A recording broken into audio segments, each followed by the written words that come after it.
Well, good evening, everyone, and season's greetings, family. Welcome to our autumn edition of Blatant. My name is Ashara Ekundayo. I am an interdisciplinary creative arts practitioner and independent curator who is honored to be your host today. Blatant is an ongoing forum and live zine series on art, joy, and rage that centers the lived experiences and radical imagination of Black women artists and cultural laborers creating across discipline and geography.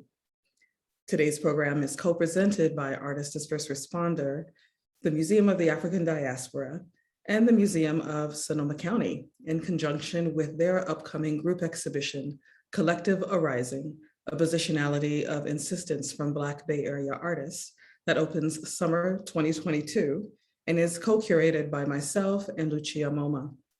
Today's distinguished guests, Yétúndé Olagbaju and Sydney Cain, will both be part of the exhibition with other members from Black Bay Area artist collectives who have amplified the voices of Black folks and pushed Northern California toward a true progress at a pivotal moment in the nation.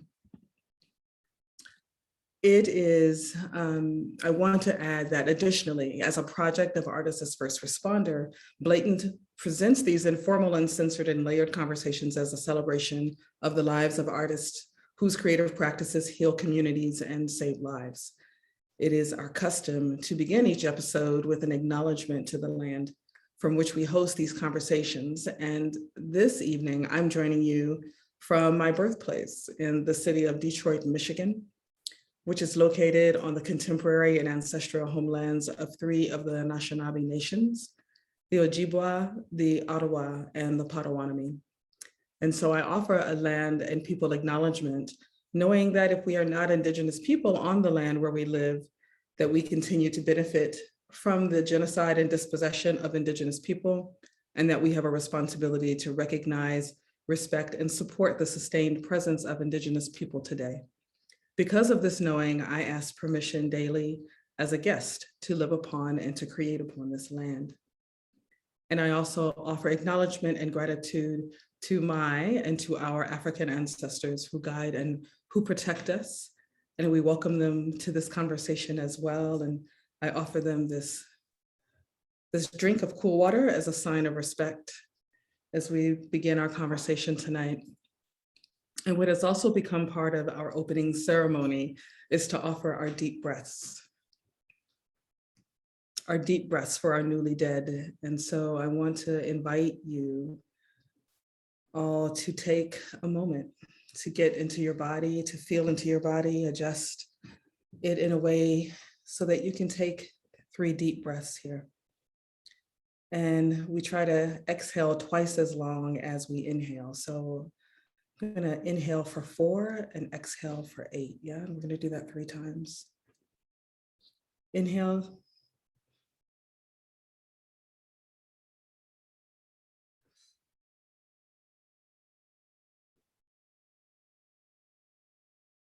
And then we take another deep breath, as deep as you can.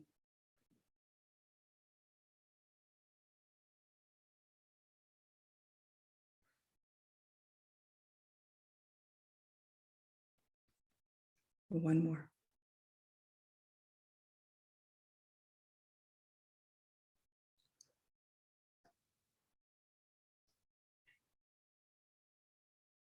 Ashe. So today's show is dedicated to the people of Sudan who have been terrorized under a political coup. And we turn our ear and our heart to their plight and honor their struggle today.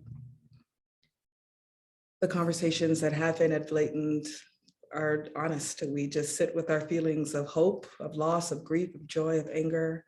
Sometimes it's just indifference. And so with that, I want to welcome my guests today. So peace and love, my friends. Where are you at on the planet? And would you like to give a land acknowledgement from where you are? Sydney? Hey, hello everyone. My name is Sydney Cain, also known by Sage. I'm here in San Francisco on a lonely land, sending a lot of gratitude for the people who have sown the trees that that we still talk to today. You know. That's where I'm at. Sure. Thank you. Hi, everyone. I'm Yétúndé Olagbaju. I'm here close to Sydney in Oakland, California, saying thank you, expressing deep gratitude and humility, being on Chochenyo Ohlone land, a place that has made so much space for my own practice and for many practices of other people. And yeah, just extremely grateful for that space to have been made, but also acknowledging that I take up some of that space in a way that is retracting from that. So thank you for allowing me to be here, to be making and to be healing through that making process. Ashe, thank you. And I want to invite those of you who are inside of the Facebook link or the webinar link to put in where you're at, where you're sitting, standing, and listening from today in the chat, so we can see you as well, and so that those ancestors and folks continue to be acknowledged and seen. I'm going to read some short bios for both of you, and then we'll get into a couple of questions before you present. Sydney Sage Cain is a visual artist born and raised in San Francisco, California. As an act of empowered remembering, Cain's work invites viewers to challenge the continuum of colonialism that privileges scientific language and understanding of mystical experiences over indigenous epistemologies. Utilizing graphite, powdered metals, printmaking, and chalk as transcendent emblems for myth-making, her work offers reverent narratives that reveal the power of remembrance and spiritual evolution within unseen afterlives. Their work has been exhibited at Betti Ono, Ashara Ekundayo Gallery, Rena Bransten Gallery, and the Oakland Museum of California. They have received Emerging Artist Awards at the Museum of the African Diaspora and the Honorary Artist in Residence Award at Kala Art Institute. Cain's work is currently represented by Rena Bransten Gallery and has a solo show opening there in December. Welcome, Sydney. Yétúndé Olagbaju is an artist and maker currently residing in Oakland, California. They utilize video, sculpture, action, gesture, and performance as through lines for inquiries regarding Black labor, legacy, and processes of healing. They are rooted in the need to understand history, the people that made it, and the myths surrounding them and how their own body is implicated in history's timeline. They have shown work and projects within the Oakland Museum of California, the Portland Institute of Contemporary Art, Part 2 Gallery, Southern Exposure, Some Arts, Cultural Center, Untitled Art Fair, Art Basel, and many, many more. They hold an MFA from Mills College and are the recipient of the inaugural Nancy Cook Fellowship and Murphy Cadogan Awards and the J. DeFeo Award. They recently concluded a residency at the Headland Center for the Arts and are represented by Part 2 Gallery.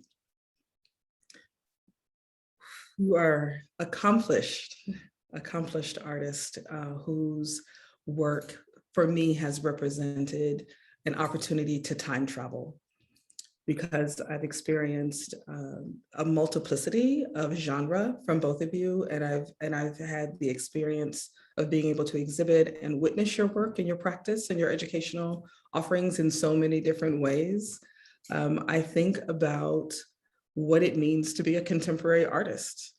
And so I want to start off with just pulling the thread around when we speak about contemporary art making and what that means when it's conceptualized and made in the context of the United States, which is a colonial project. So we are simultaneously speaking about racism, anti-Blackness, and white supremacy, and our political underpinnings that run parallel, fueling the blatant truths of beauty and rage. So my first question is, what current manifestations reflected in these times are making their way into your practice? Sydney, do you want to go first? I saw you, okay. You're in. I mean, it's so much. I think right now, this particular moment, I was thinking about it like, it's two kind of conversations revolving around, like, when I think about like cosmologies and like how our minds are wired, or how we think, like when I think about like binarism and just the ways that we place like everything in such a dichotomy where it's yeah, that's one thing. And then also what's been coming up for me recently is sort of like the modalities of healing practices that have been sort of kind of tried to, suppressed within us, and in this kind of way where we're like going back towards it, right? We're asking for the tools again, and looking at the ways in which we have not forgotten. Like there's ways in which we tap into like, okay, what are other ways of healing? Because this medical industrial complex is not where it's at. It's not working for us. It never was meant to work for us. Yeah, I think also in response, Sage, is this thought that, I don't know, I feel like a lot of folks in my lineage, I feel like some of, you two can relate, but this suppression of rage, this suppression of frustration, of anger, and mostly at the hands of, suppressing not because Black folks of all gender presentations, of all walks of life, are often subject to a higher rate of disposability, right? That connects through like, through schooling, through health, through all of that. And so that's something I'm thinking about a lot, is how to canonize my rage, how to ensure that I don't minimize that, how to ensure that that gets out of me at some point, right? Because holding that in, I feel like often, in addition to other things, can make us ill, can make us sick. I've been noticing for the past couple of days a meme on Instagram that's floating about, inviting us to have places for our rage and our sadness and our grief that are not inside of our body. It's like, place it into your art, into your music, into your writing, create some space, perhaps even in your home, where it can live, so that you can see it and honor it, but that it's not setting up in your body in a way that, because we're cultural, acculturated to like push it down, to stuff it down, to push it back, that it doesn't set up and make more dis-ease in the body, right? More disease. Yeah. And so, I mean, it just leads me right to, what are you angry about? Does rage have a place in your practice? Yeah, when you first asked, you kind of like pre-presented that question, and I've been thinking about all the things every day what I'm like pissed at. I'm like, damn, like, oh yeah, I'm hella pissed at hella shit, like on a day-to-day basis. Like what? Pray tell. Like in summation, just like the sort of, I don't know, like people are kind of like the structures of community that have been broken, but they're kind of, they're there like really, really on the under. But like I think about like some of the things, I'm like, dang, like I can't say hi, like my grandmother lives in this building, like, and instead I can't get in because you think that I'm something else, like, just like these continuous aggressions that that all people carry now, like. And I think about the ways in which we are complicit in the, like, in the slow killing of ourselves, of each other. Yeah, that's one thing. Just one thing of a very frustrated, angry about erasure. I can go on, but yeah. Well, we can come back to it, because we can go on. Or go on, as we say. How does rage show up in your work, Yétúndé? I think I'm really, I think that for me, especially at a young age, I think negative emotions were sort of deemed as you know, you keep that in the house, you don't talk about that. And if anything, if you keep it in the house, you keep it to your personal room, right? You process that on your own. And I think that I am reestablishing my relationship to my rage, which is a lot of what my new work is about. Also thinking about what happens after the rage, what happens after this form of this kind of death, when you acknowledge that rage and the source of where that frustration and hurt and harm comes from. There's a death in that. There's a death of how you perceived yourself within it, how you perceive yourself around it, and how you perceive other people digesting that frustration.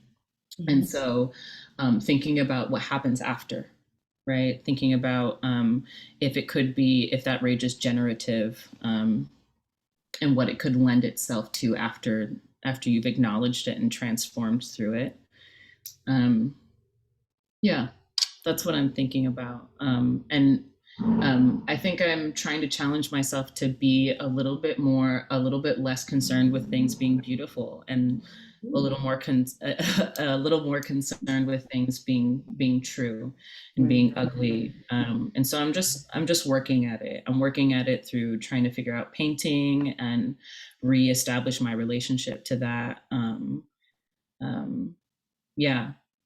Mm-hmm. Yétúndé, I know you're also a professor right now. Yeah. And are you teaching at Mills? Yes, I am. How are your students navigating anger and rage right now? Showing up in their work, and are they presenting that to you as, you know, professor, you know, because you have your own profession, right? Yeah. You are the leading, professor. Yeah. So how are you hearing that with your students? I think the thing that I'm very proud of in the class is that there seems to be a lot of agency. Like the way that I approach teaching is I want to give you as much space to figure yourself out. There's not very many spaces where we are able to do that. The class is majority femme, non-binary women, young women, as is to be expected at Mills, but also is changing, right? As we know. But also a very significant group of folks who are coming from a lot of different ways of life. There's a student whose family is from Tigray. And I don't know if people are familiar with what's happening, but there's like a very large genocide that's happening. And it also seems like it is something that's cyclical, something that has happened in the past. And there are similarities in what has happened in the past that's happening now. And I feel like the students, through being able to explore and being given the invitation to be honest about what they're feeling and arrive as themselves in the space, that there's a lot of different kind of rages that are being explored right now, a lot of different kinds of anger. I think some people are frustrated that Mills is merging, feeling like that was an all girls or excuse me, all women, young women, non-binary folk school, feels like a different kind of space that they're able to self-actualize. So that's feeling at the top of the mind. A lot of people are talking about persecution of witches or of spiritual folk, taking that into account. A lot of people talking about genocide in their own home countries. So there's a lot of ways in which rage is showing up for the students. And I think being able to create a space where that is open, where there are lines of inquiry that all of the other students can pull upon because they trust each other, because they know each other, and because I've made some space for that to be authentic and organic, you know? Yeah. The making and maintaining of space is critical, you know, in this day, in this age. And I'm wondering, as you know, this conversation, you know, tonight is also part of a conversation that we're holding for the Collective Arising exhibition that said, you know, opens next summer. I'm wondering to talk a little bit about space making and belonging. You know, both of you have been members of Black artist collectives in the Bay Area. Do you believe that that has been helpful for your emotional well-being as Black artists? Or do you have a story you can share with us about the need to choose ourselves and the need to collect amongst ourselves and to hold that space, what that's meant for you as an artist? One thing I'm thinking about, even though, to be honest, like my participation, like as a core member of a collective wasn't like consistent. I think the connection of knowing places to go and people to talk to a degree and exhibit with, or just, vibe with, like, okay, like I'm not alone in this. And that's something that I have to continuously remind myself of, honestly, like I'm not by myself. Like, and I think I was writing about this and I was thinking about, even outside of like straight up collectives, like the exhibitions that I've done in Black spaces, how I miss them. I miss being able to just vibe in the space. And I think about the power in which that is when you're physically somewhere and you're able to like go there for a few days and like draw something directly on the wall, and what kind of energy is like laden by doing that. There's to me, there's a little bit of a sterile kind of environment in a lot of like white wall galleries, and it's like, dang, this is like, we're the music, we're just like folks just like, this coming and vibing.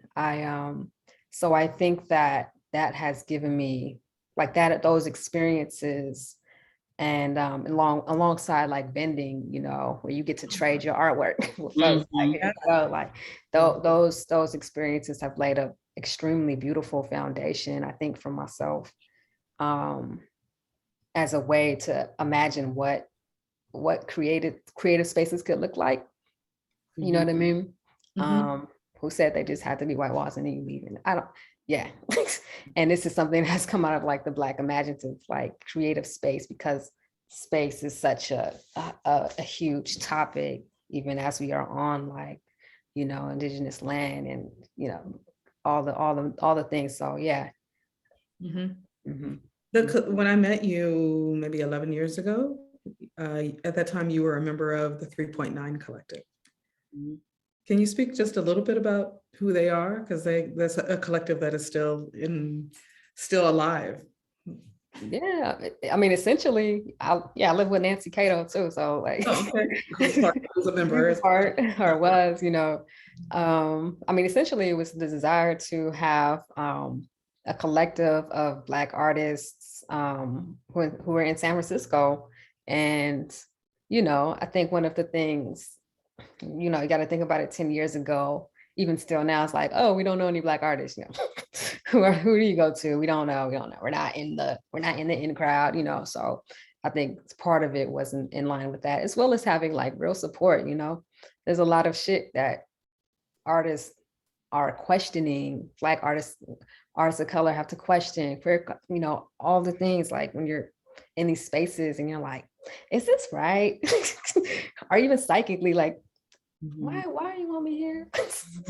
So like all those types of support. And then also just like, I mean, something that was beautiful, Yétúndé, like back years ago, hosting a crit. Yeah. And oh man. Y'all talking about everybody knows what that means. What's a crit? A critique. An artist critique. It was through Newark at that time. Blackmail was the name of the collective, right? Yeah. And we had done a residency. I think it used to be called First Amendment, or not First Amendment, because that was, I forget the name of the spot, but it's literally right next door to Part 2 Gallery. So it used to be a more of a street art oriented space, right? And we had an event where it was the part of the junction as part of the programming I designed for the collective, and it was a group critique. I think that was the first time that was one of the first times that I was like, dang, like really the amount of pull that we have when we come together, like when we actually spend time getting to know each other and to understand each other's work. I think to your point, Sydney, of like, you know, sometimes, not always, but I think a lot of the times the creative process is isolating, right? Because you are pulling from either deep within you or high above you in order to synthesize something, right? In order to give visual language to some deeper, larger meaning. And that takes a lot of time and effort and energy, and a lot of space to understand self and also understand the context that you exist within. And so being able to have that connection with other people who look like you, who aren't hitting you with like weird microaggressions or heavy expectations of what you should or should not be doing. It just feels, it feels, it's one of the best feelings, is being able to be understood and known by those who also already understand and know you at a certain level, you know? Mm, And so yeah. that's what that was for me. It was really nice. There was a lot of people in that little. That was good. We should do that again.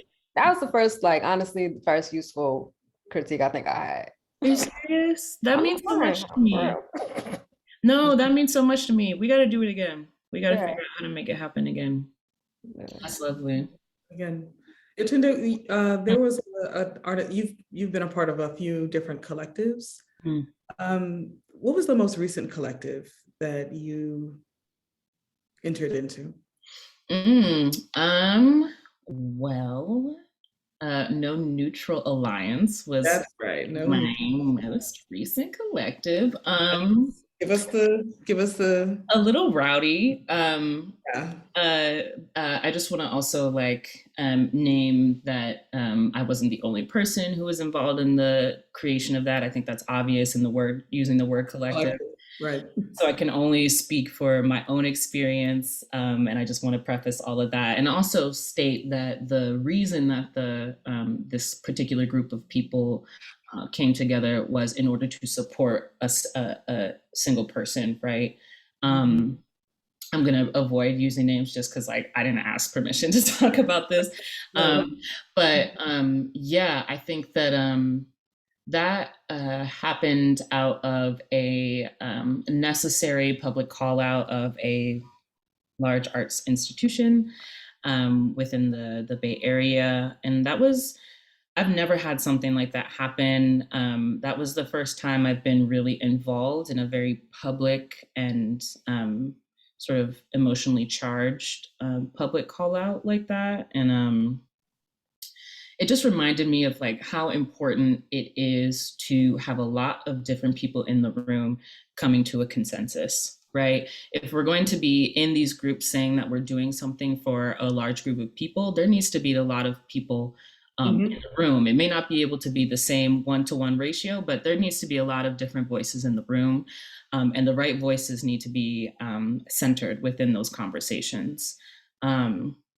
I mean, you're not only speaking to that there are collectives that have emerged for various reasons, but that's specifically in the midst of, I think, a cultural racial reckoning that the last 2 years that has been, you know, very much blatant in our faces for folks who are paying attention to that part of the art world or the art sector, that there have been call outs, you know, of institutions that are well-known, very so-called high-powered, high art institutions, and that, you know, that artists, Black artists, women, femmes, queer folks with different abilities, disabled justice activists have banded together, like you said, showed up in the room and said, not on our watch. Exactly. Like, there's no more silence on this. There's no more, we're trying to get into your institution, and so we'll just put up with it. It's like, no, you know, not. And I think I just, the thing that felt so, I mean, I already knew this in my spirit, and I think a lot of the times it just takes other people giving you the gumption and the green light to just be like, boom, this is what it is. I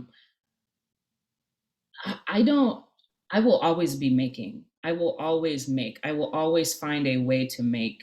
I will always find a way to show my work. I will always find a way to show other people's work.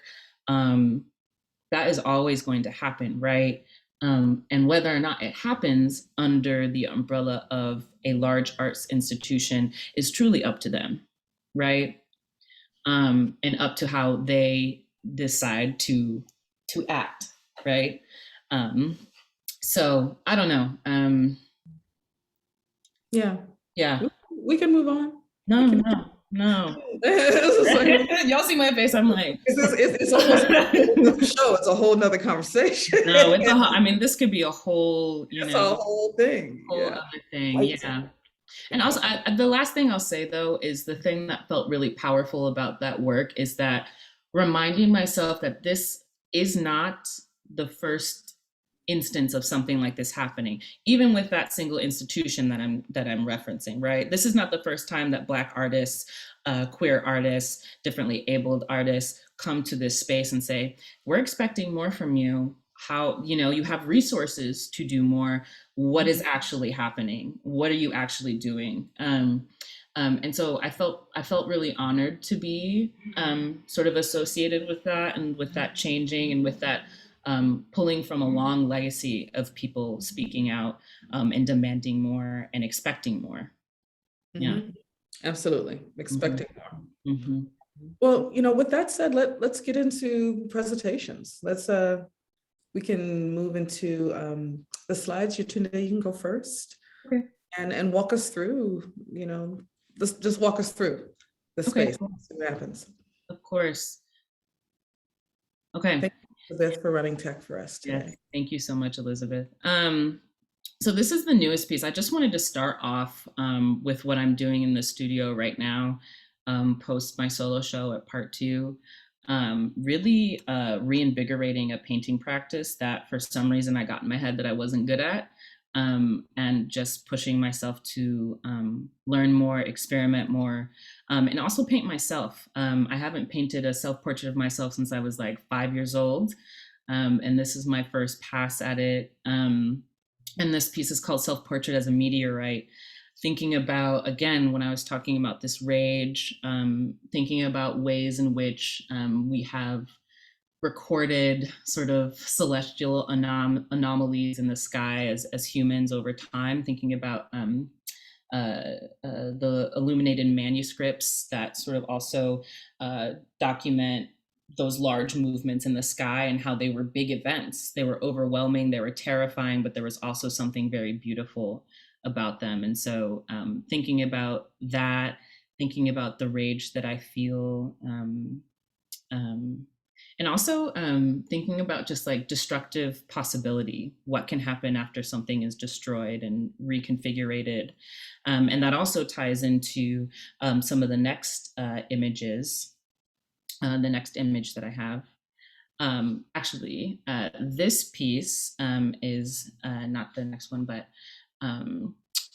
this piece is actually a piece called For Edmonia, which was a culmination of a residency I had with This Will Take Time. They have a satellite residency in Oakland, but mainly operate in Point Arena, California. But thinking about this sculptor, Edmonia Lewis, who was one of the first internationally known indigenous Black sculptors in the world, traveled a lot, had the gumption, had the gall, like did whatever she wanted in the face of a lot of violence, in the face of a lot of white violence, specifically in higher education when she went to Oberlin.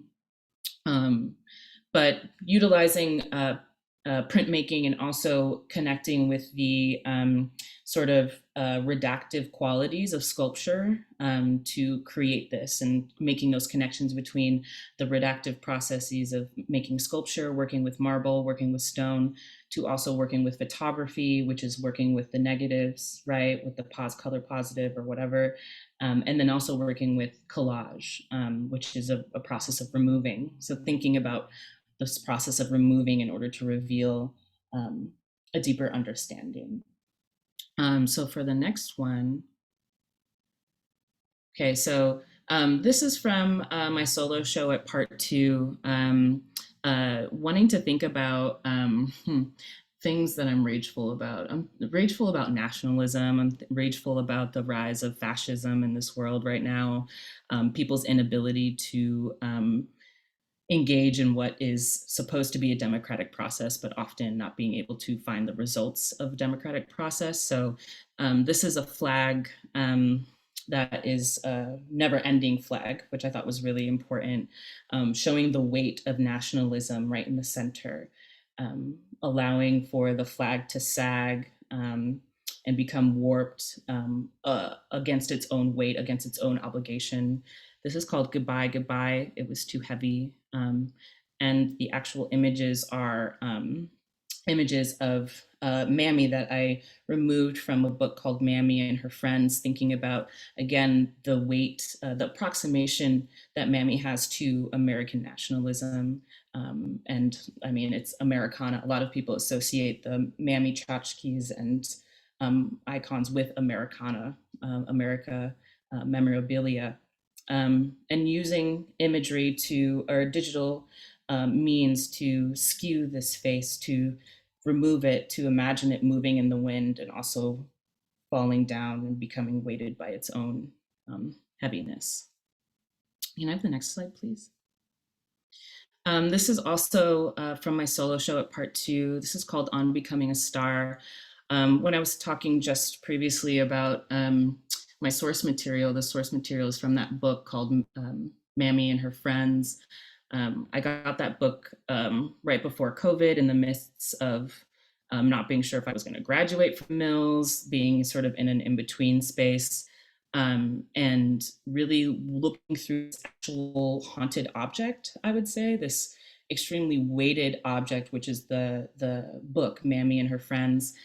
Eventually, what I ended up doing is removing every image of Mammy from that book, eventually making that book completely unusable, falling apart.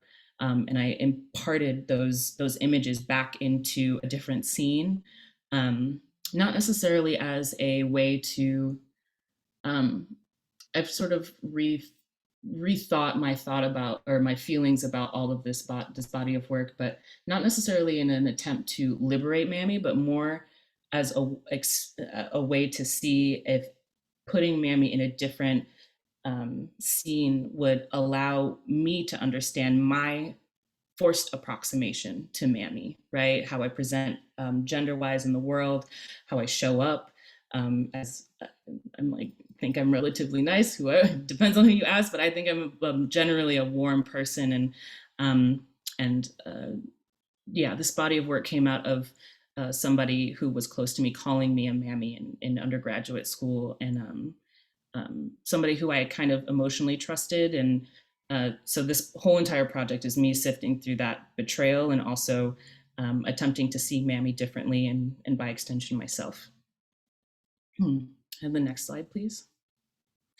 Yeah, so this is, again, my thought about thinking about Mammy in a different way, and also the need for isolation. I thought this was one of the first paintings I did in the series of On Becoming a Star, which was the title of my solo show at part 2. And I thought about giving Mammy the opportunity to not exist within a domestic scene, right? I feel like Mammy is always put in domestic purgatory, constantly associated with home, not allowed to see anything beyond 4 walls.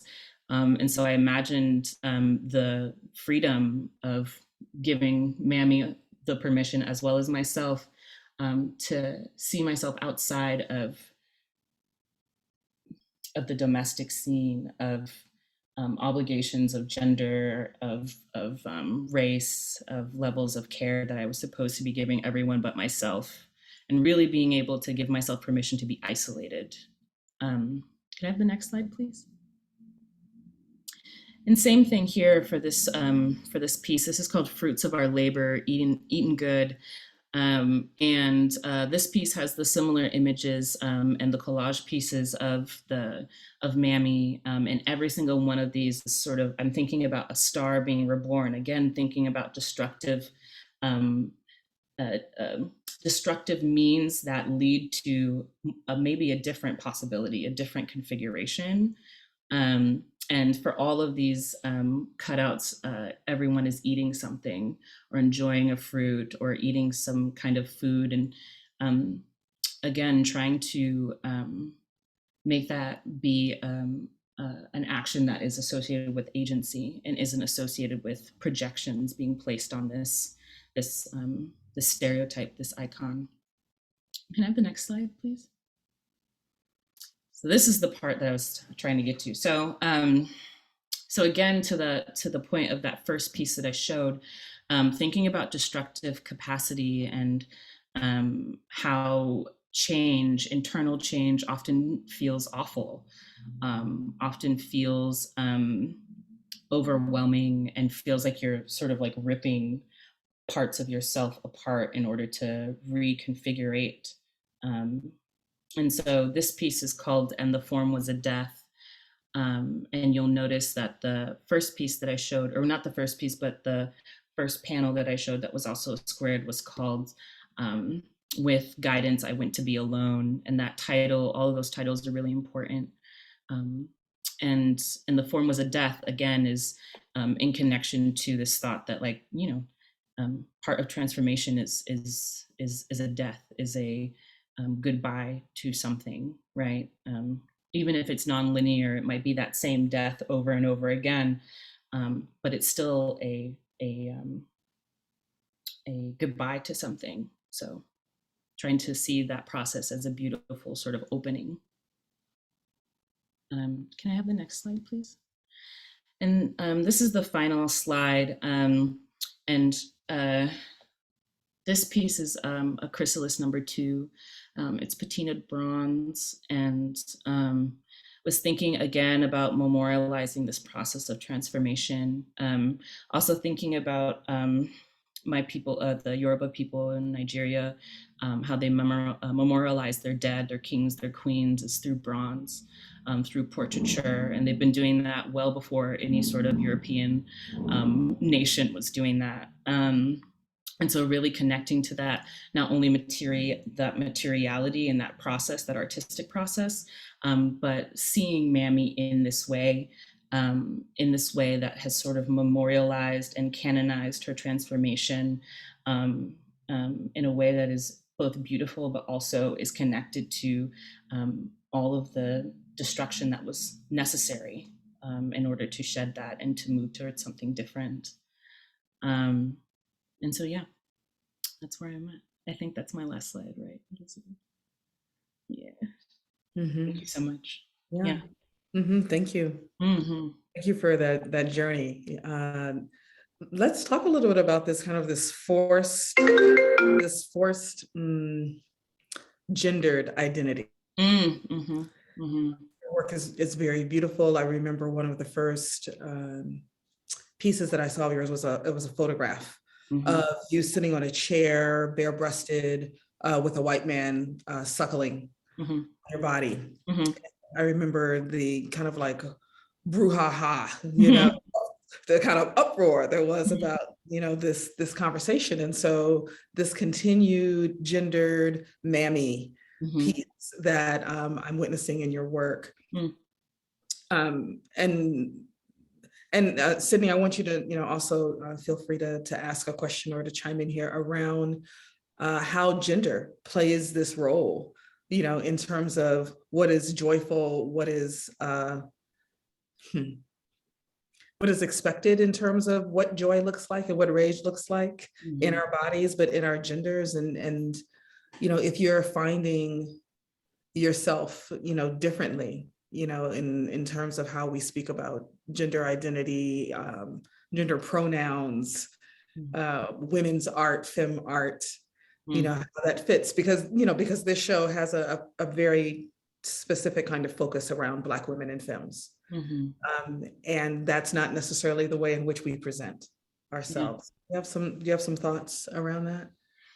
Yeah, absolutely. I mean, this show is as much about Mammy as it is about my own journey of my own gender expression and identity. I think when I made the initial work you're referencing, Ashara, for the Black Woman is God show in 2016, I was going by she, her, but I was also coming to terms with, especially in romantic relationships, how I was being expected to be the caretaker I was expected to, and also imposing that expectation onto myself, because I was like, I'm loving, I'm caring, like, why wouldn't I? Why wouldn't I self-sacrifice for this person who honestly hasn't sacrificed much for me, right? But because this expectation of Black women that I see repeated and is something that I'm trying to heal within my family lineage, of self-sacrificing, of not asking for too much,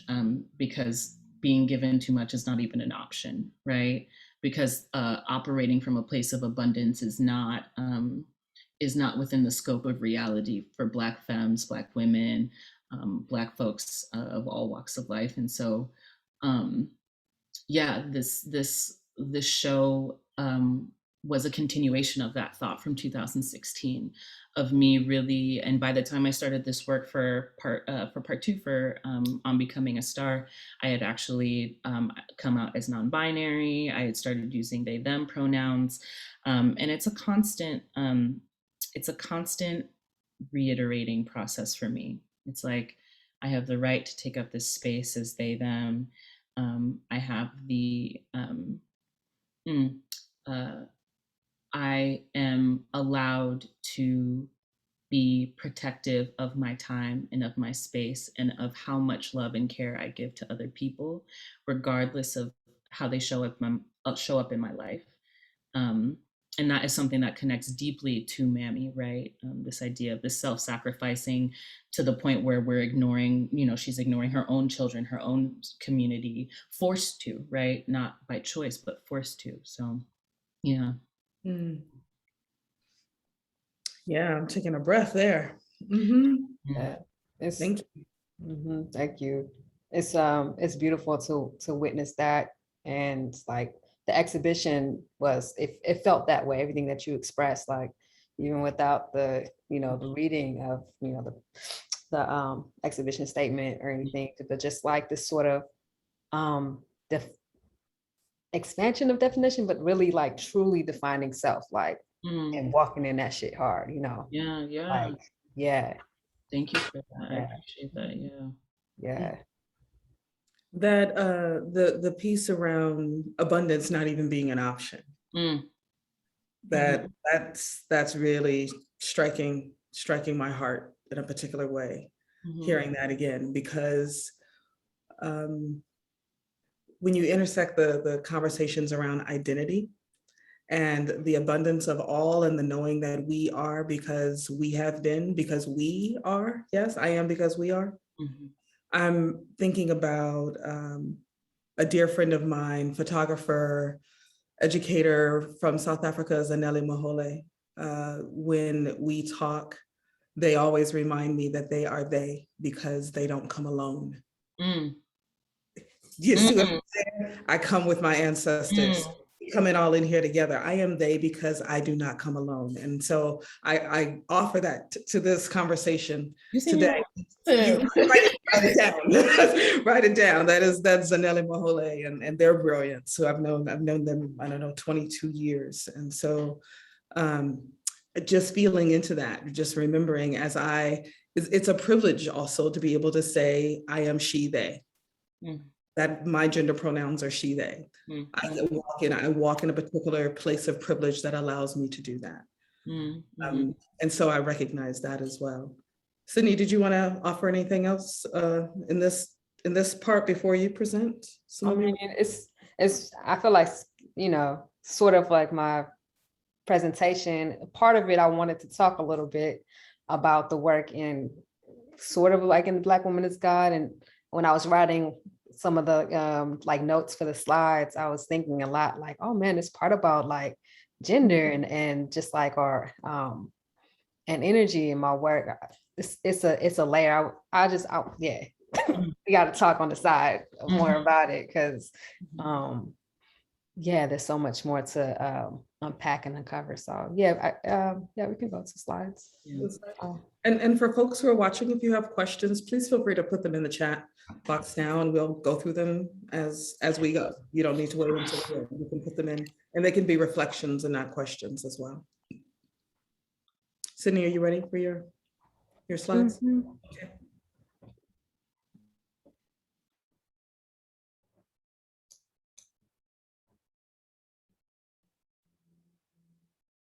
So yeah, I was thinking about this sort of recent work, this one at Radio Imagination that is currently up at the Oakland Museum, which is done with, mostly some acrylic and steel, powdered steel and chalk. And I was thinking about how did I get here? Like, what is the lineage of doing public works? And this one being the first that I did on panels that were, have the allowance of being transported and not directly on the wall, that are site specific. Because usually I do work that when it comes with the chalk work and installation spaces, they are like erased and painted over afterwards. And so I was going through the archives. You can go to the next slide, please. When I was going through the archives, I was like, oh man, like none of this exists anymore. I have crappy photos in my old storage, my documents. So like there's so much to sort of unpack in regards to what it means to archive, I think, artwork, and what is it like, sort of like the practices outside of our traditional like our current contemporary lenses of like of preserving work and having it last forever, and like this sorts of ideas of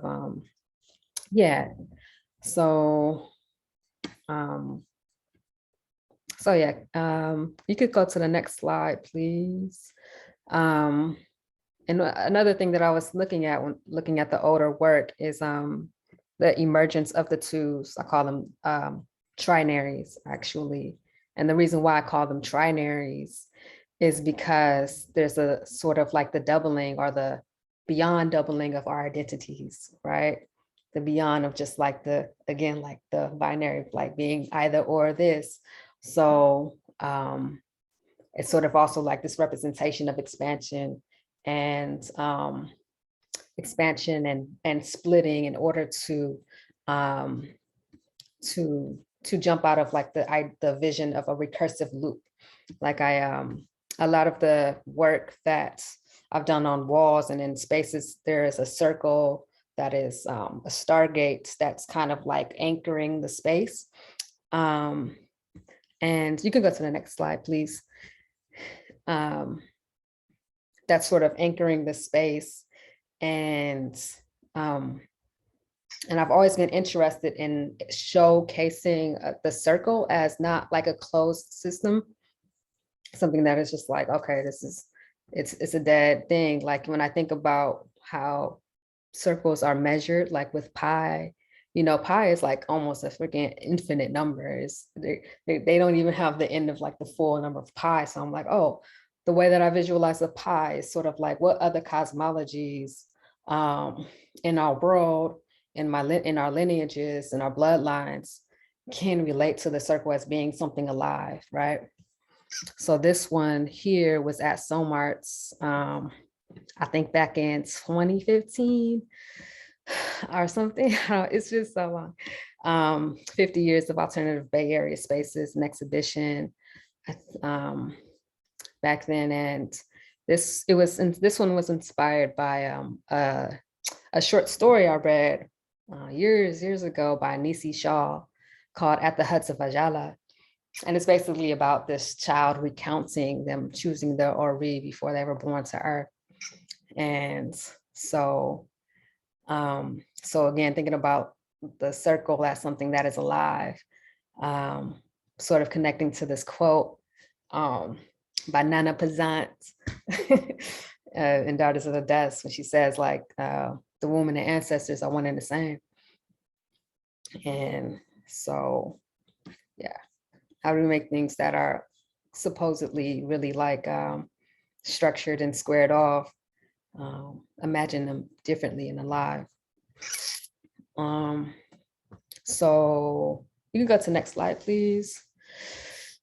So that kind of came to this this major piece that I honestly, I don't think I ever got to like really talk about it that much, but this one was at the following year at the Black Woman is God in 2016 that Yétúndé was also a part of. We were just talking about that exhibition.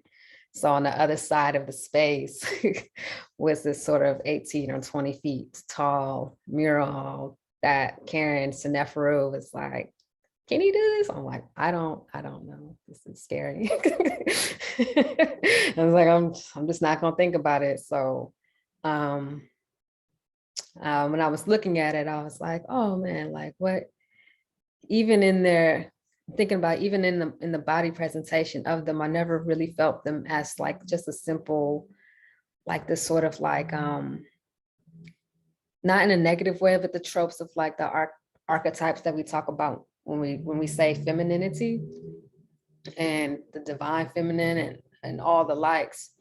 Like even at this time, I remember like sort of establishing a lot within myself in terms of my queerness. And I was like, I wonder, when I was writing about this the other day, like the ways in which the work, because even the series All Rights, where there's like these beings that have like different sort of like, they're not one thing or another in their presentation. In what sort of ways outside of our like corporeal selves do we express who we are, and what is the power in which that even when we are in our corporeal selves, like our spirit is like sort of expressed. So that was I'm out of focus on this thing. That was a major kind of conversation with this piece at that exhibition. You can go into the next one, which led to the next Black Woman is God. And I was like, hey, it's Yétúndé, you want to get on this wall? And that's Yétúndé's hand in the corner. Oh man. Doing all the dots. All the dots. The stars, you know, it's so full circle. On becoming a star, like, yeah. This was in process congregations, and the chalk is again like 18, 20 foot space at SOMARTS. And this was another one of those times where it's like the power of being like creating in relationship with others and community. But you can go to the next slide, please. The thing that I wanted for the space, or that we were kind of thinking about the space for, was sort of like an interactive. I don't know what else you remember, Yétúndé. It's been a minute for me. I just remember us really making decisions in that space as we were getting to know each other. And I think that was something that I hadn't practiced doing a lot with another prolific. No, seriously, like it felt so beautiful to be invited by you, one, right? Because obviously like we're fans of each other's work, but I was also a fan of your work at the time. And continue to be, obviously. But it was just so nice to be able to practice making this with another person, and to be making those choices almost in a divine way, right? Just allowing us to be intuitive as we create and listen. So thank you. Yeah, thank you for trusting me with this. Yeah, it's, you know, that it was very vulnerable to like, so it's vulnerable to work with yourself and then also other folks, like, and I was like, I appreciate, so thank you so much. Thank you again. This space, when it was originally just supposed to like, thinking about it being like this kind of space where that was of play, and like to like let go of like the seriousness of, you know, creating in relationship to audience, you know, and showing, exhibiting, whatnot. So there was like these altar spaces, and when the idea was like when folks go in, they're like hopscotch up to this, you know, this space, and pick some of this candy, you know, like the old little Starbread candies and stuff you get at the elders' houses. And, you know, I think I wasn't there for the opening night. And Karen like kind of called me and showed me a video of like everybody drawing on the walls. Because I put chalk on the side, like, oh, it's just for you know, conceptual reasons. And nah, that you don't do that. You don't do that in the Bay. People gonna draw on the walls.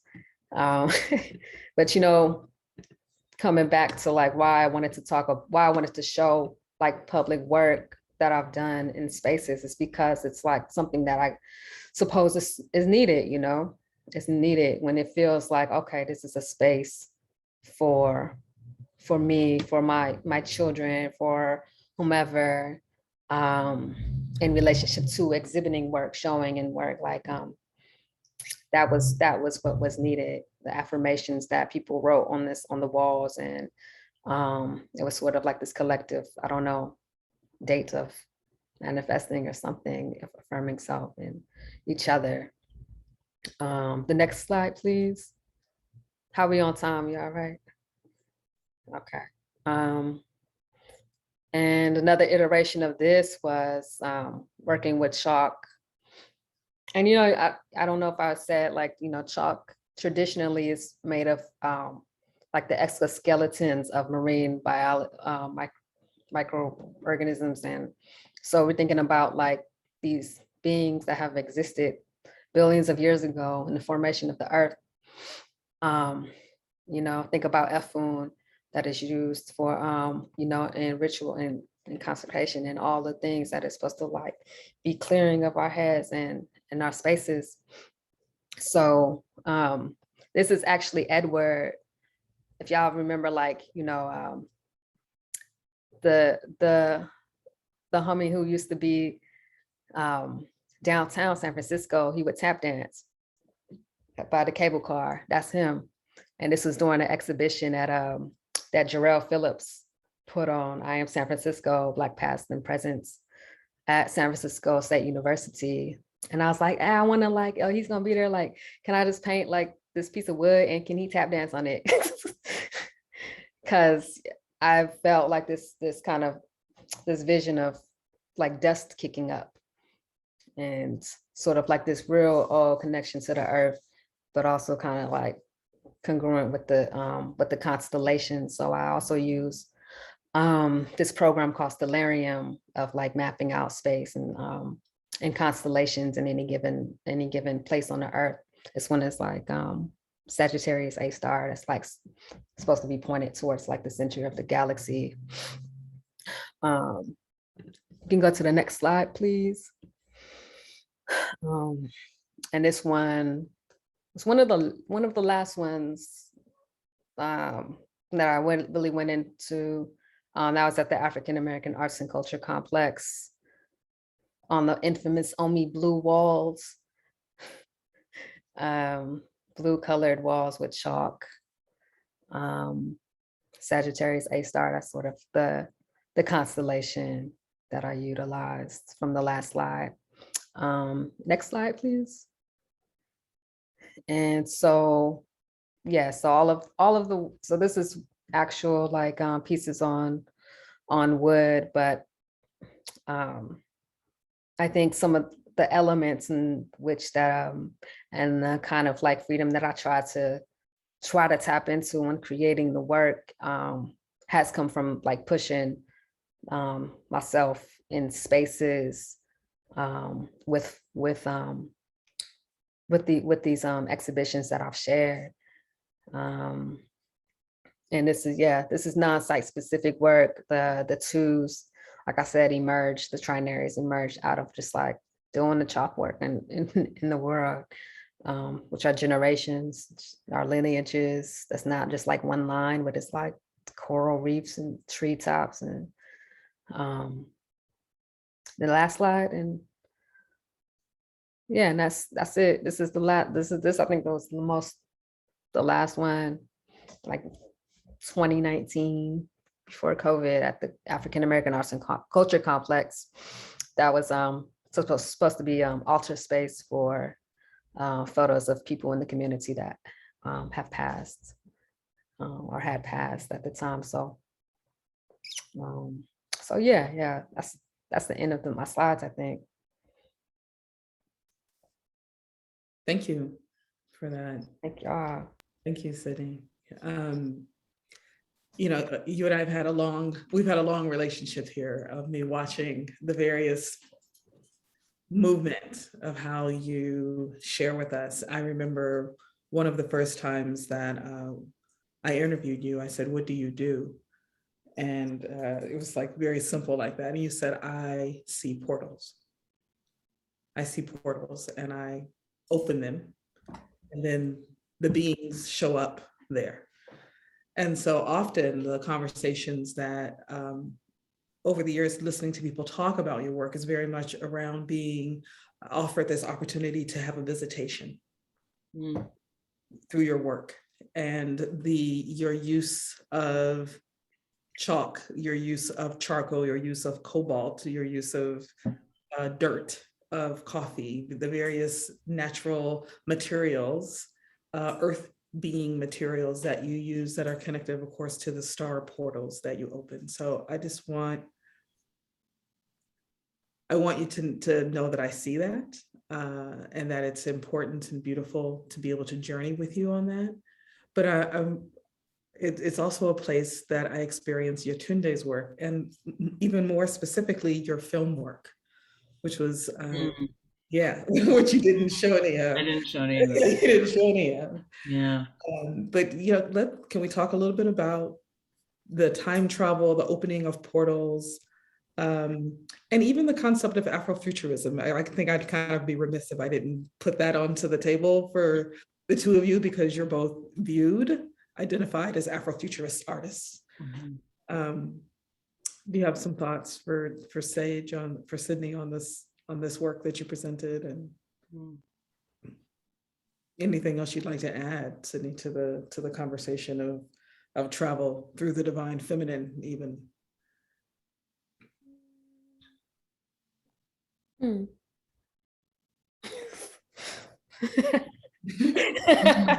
fine. I'm good with silence. I think silence is appropriate, as we try to work through this. So much of the portal feels like the portal of the yoni, the portal of life, and that's what the work looks like. I'm also interested in why I just forgot the word, self, when it's born out of themselves. Actualization, but literally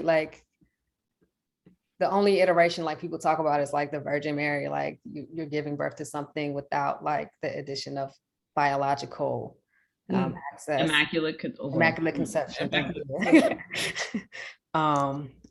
Yes, immaculate conception. Yes. Because there are some animals and trees that they hold all keys to regenerate themselves outside of our just our corporeal selves. I don't know. Yeah, I'm thinking that's something that I've always been really, really interested in terms of even in the work, which just because you put a yoni there doesn't necessarily mean that you're that is the conversation of just needing a male. So you know what I mean? Exactly. But I think some people think that, and I'm learning how to write about it more, about the queerness and within the work, and the sort of or how to tap into it even on a deeper level, because I mean, I don't know, I think about cells breaking apart, and then becoming more and more of themselves, and then into something else when they're done with making that thing iteration of themselves to complete this whole other body. That is that self-love. That's amazing. And how we mutate to survive.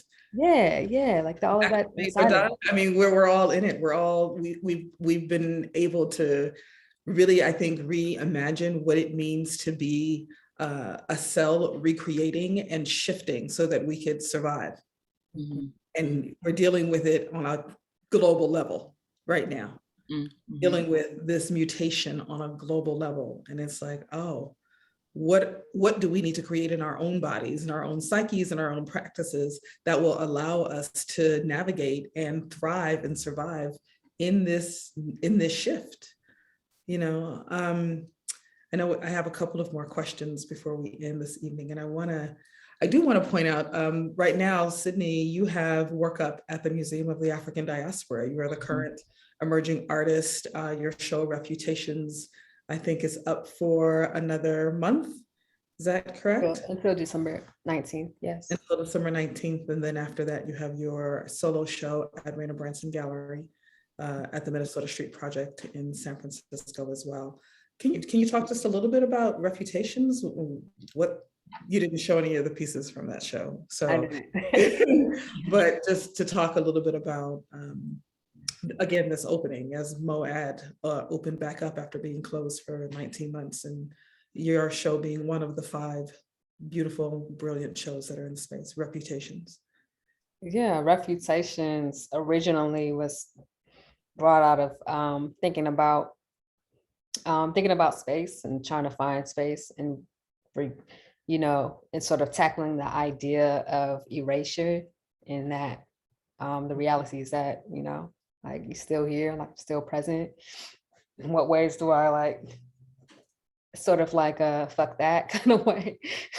Like, whatever that is, this idea or just like perception of being in the world, even within, whether it's in our bodies or if it's in us as spirits. And yeah, just thinking a lot about my experience in San Francisco, born and raised, and just like the changes that I saw over time, and kind of like the existential kind of questioning of what is it like to be constantly kind of pushed out so far that you're like pushed out of your body almost, you know, kind of, you know, even after, like, what, like, where is the boundary of how does one own somebody or think they own somebody? Like, is that even something like after death? Like, do you just own people's spirits and shit too? Like, so yeah, that's a conversation I've been having for a long time.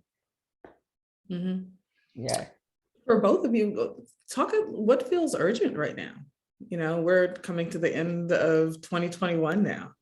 You know, everything has changed, of course, but what feels urgent for you in your, it doesn't have to be your artwork, but just what feels urgent for you? What are you holding and ready to spew forth?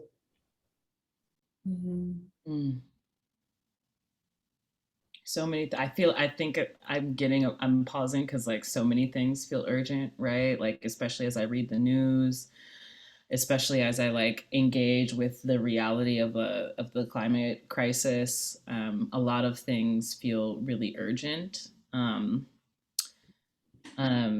as far as artwork, I think the thing that feels most urgent to me is having more spaces, more Black art residencies, having more Black museums, having more systematized and easily accessible and honest systems of long support and resources for artists. I'm thinking about like, where's the 401k for the independent 1099 artists? Like, where is it? I'm thinking of who are the people who have extra houses that are empty right now that could store artists' work so that we don't have to throw it away or cover it up, so that we aren't erased from the art historical canon, right? Where are the people who are willing to be a long-term benefactor or a long-term supporter of these of us, of cultural strategists, of makers, of space holders, of stewards of these necessary conversations? Like, where are these people and when are they going to come? You know. Thank you. Sydney, what's feeling urgent for you? I've been feeling the urgent need to write.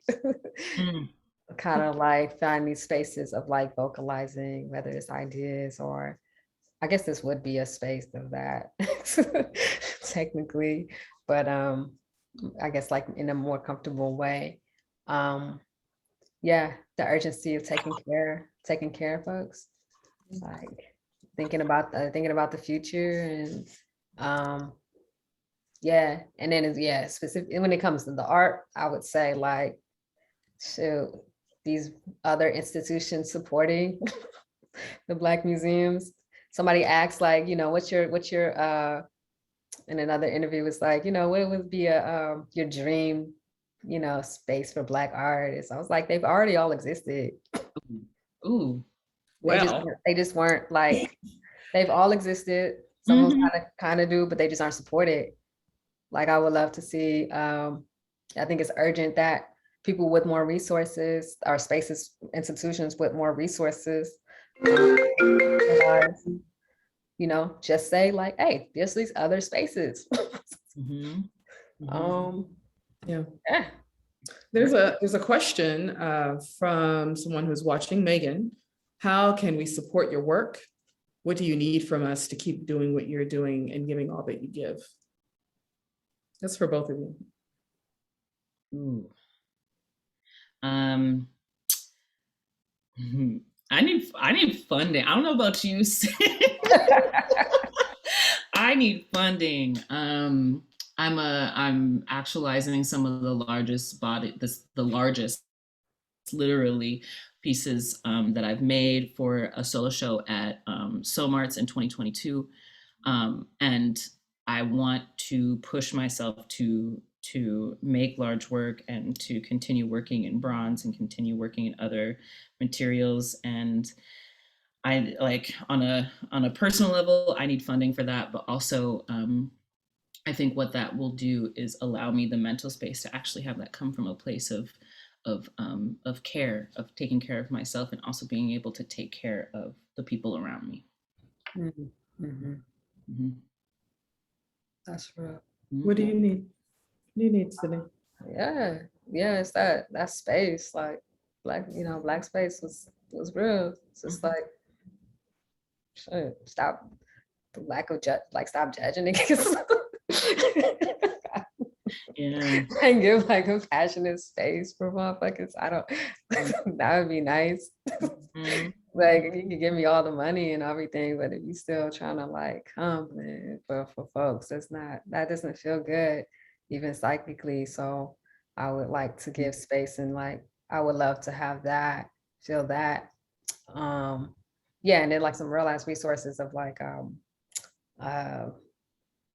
yeah, it's the thing, like bronze, like I'm so happy that you're working in bronze, but it's like the continuous, like, can we like this access to space to do that? So difficult. And it's so, we have a major spot in Oakland, that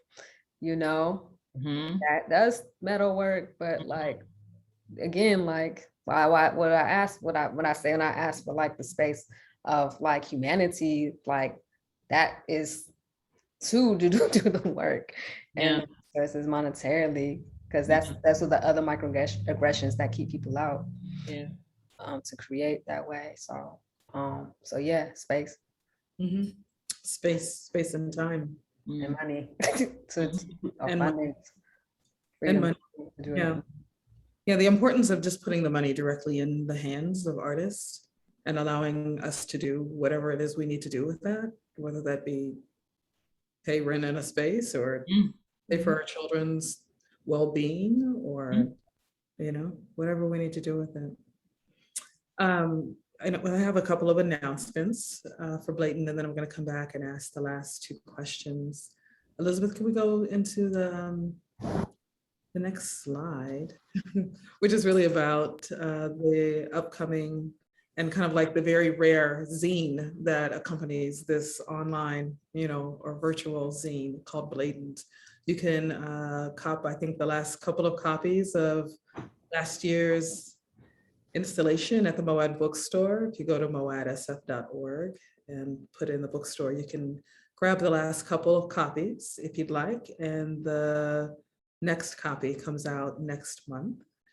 So you'll be able to find that as well. So if you're a person who collects rare zines like I am, There's work in there by Sydney Cain. There's work by Yétúndé. There's work by many other artists who we've hosted on this show over the last year and a half. So check that out.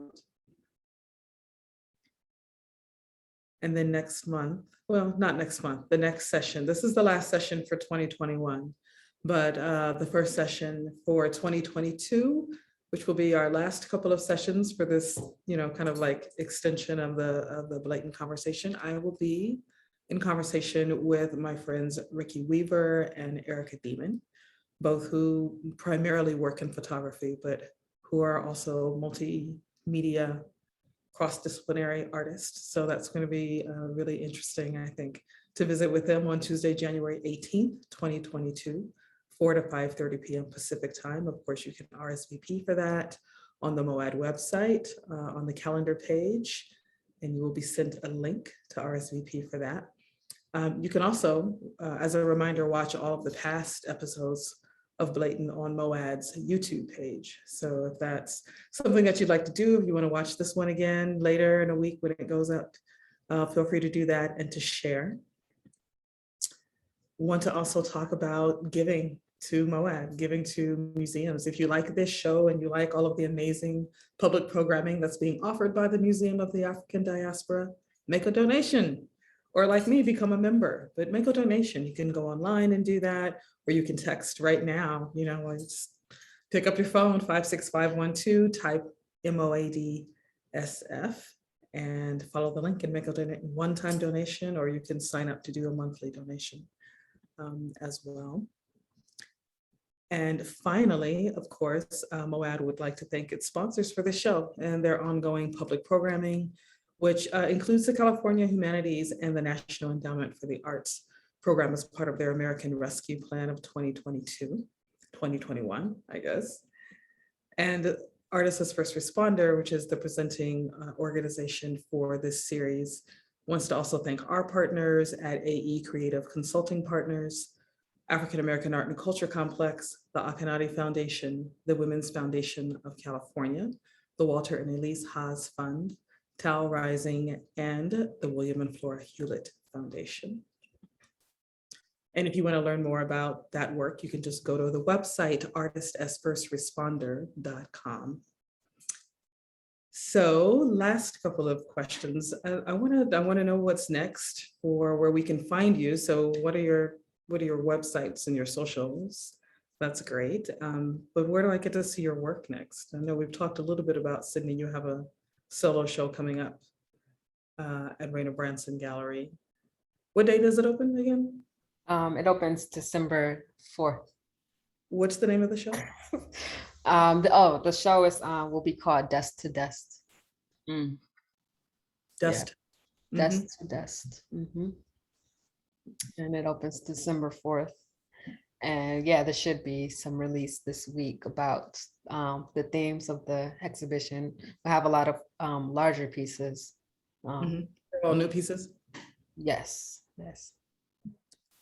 Beautiful. And your socials are Instagram. Oh, yeah, Sage Stargate. SAGE. Star. Star is such a running theme today. I know. And portals and gates are as well. The children of the stars, here we are. What's your next upcoming show or where we can see your work? Yeah, spending a lot of time and energy on the solo show at SOMARTS, trying to make work that is intentional and in line with like how I'm actually feeling.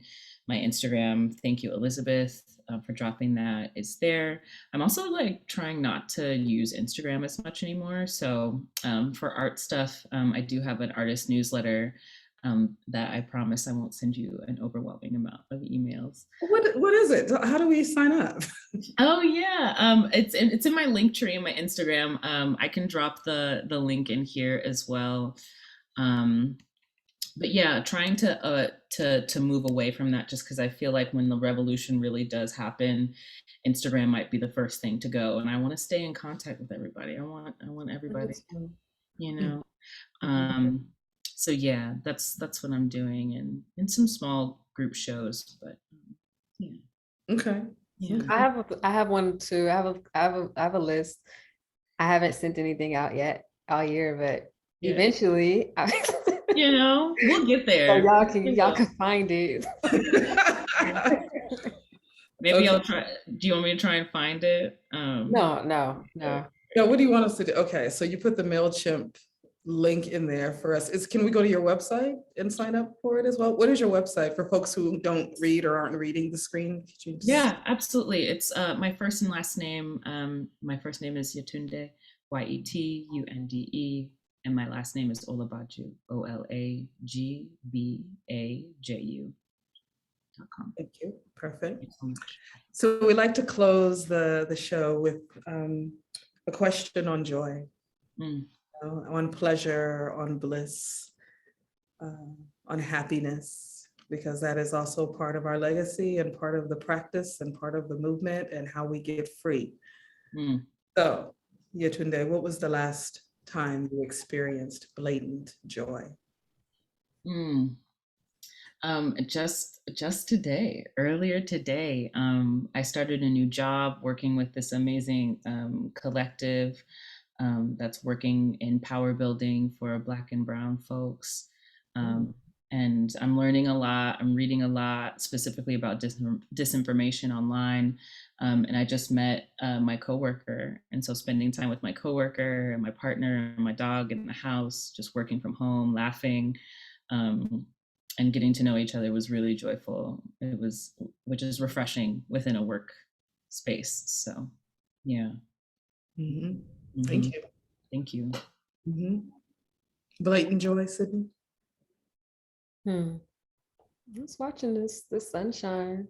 Y'all made me laugh today. That was nice. That was really good. I haven't had, that was my joy today.